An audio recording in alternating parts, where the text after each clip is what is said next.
कुंडा की सियासत एक बार फिर उफान पर। राजा भैया और बीजेपी प्रत्याशी की लड़ाई में गुलशन यादव ने मारी बाजी। बीजेपी वाले चिल्लाते रह गए, लेकिन ना तो पुलिस ने ध्यान दिया और ना तो प्रशासन ने एक सुनी। बीजेपी उम्मीदवार ने तो एक ऐसा दावा कर दिया जिसने कुंडा की सियासत में मानो तहलका सा मचा कर रख दिया हो। कुंडा की सियासत एक बार फिर सुर्खियों में है। एक बार फिर राजा भैया की सियासत दांव पर है, तो दूसरी तरफ पहली बार बीजेपी बेबस दिखाई दे रही है। बता दें, कुंडा नगर पंचायत में पहले चरण के दौरान वोटिंग हुई और वोटिंग के दौरान जो हुआ उसने तो हंगामा काट दिया। सत्ता भले ही बीजेपी की हो, चुनाव के दौरान भले ही बीजेपी ने पूरे प्रदेश में मनमानी की हो, लेकिन कुंडा में राजा भैया के सामने भाजपा पूरी तरह से पस्त नजर आ रही थी। यहाँ वोटिंग के दौरान भाजपा की तरफ से मतदान में घपले का आरोप कुंडा विधायक पर लगाया गया और जब कहीं नहीं उनकी सुनी गई तो सत्ताधारियों ने धरने पर बैठने का निर्णय लिया। बीजेपी का आरोप है कि जनसत्ता दल लोकतांत्रिक के राष्ट्रीय अध्यक्ष रघुराज प्रताप सिंह उर्फ राजा भैया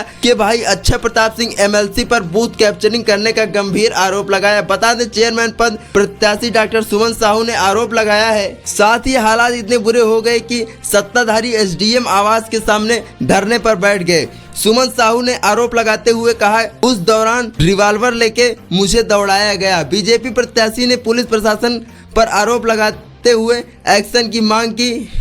अपनी शिकायत करते हुए भाजपा प्रत्याशी ने राज्य निर्वाचन आयोग को दरख्वास्त दी है। राज्य निर्वाचन आयोग को लिखे गए पत्र के अनुसार कई बूथों पर लोगों को डराने धमकाने का जिक्र किया गया है। बीजेपी नेताओं ने आरोप लगाते हुए कहा कि शिकायत करने पर एक्शन के बजाय उल्टा हमें ही मतदान केंद्रों से भगा दिया गया। बता दें, इन सब के बीच बीजेपी जिला अध्यक्ष जैसे तैसे करके धरने को खत्म कर दिया। फिर भाजपा उम्मीदवार को लखनऊ बुलाया गया। ऐसा माना जा रहा है कि लखनऊ के दरबार में इसकी सुनवाई होगी और राजा भैया के खिलाफ भी अब कानूनी कार्यवाही का सिलसिला शुरू होगा। हैरानी की बात यह है कि पहले चरण में जहां जहां मतदान हुआ वहां बीजेपी पर मनमानी का आरोप लगा, लेकिन कुंडा राजा भैया के गुंडई के सामने बीजेपी पूरी तरह से पस्त नजर आई।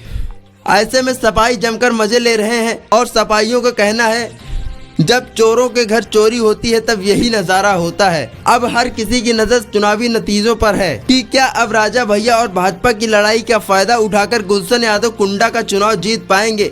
अपनी राय हमें कमेंट बॉक्स में जरूर दें और इस खबर पर आपकी क्या प्रतिक्रिया है, अपनी प्रतिक्रिया हमें कमेंट बॉक्स में जरूर दें। इसी प्रकार की और वीडियोस देखने के लिए सब्सक्राइब करें द सियासत टाइम्स। देश की धड़ाधड़ राजनीतिक खबरों के लिए सब्सक्राइब करें द सियासत टाइम और साथ ही में दबाएं बेल आइकन, जिससे हमारी नई वीडियो नोटिफिकेशन सबसे पहले आपको प्राप्त हो।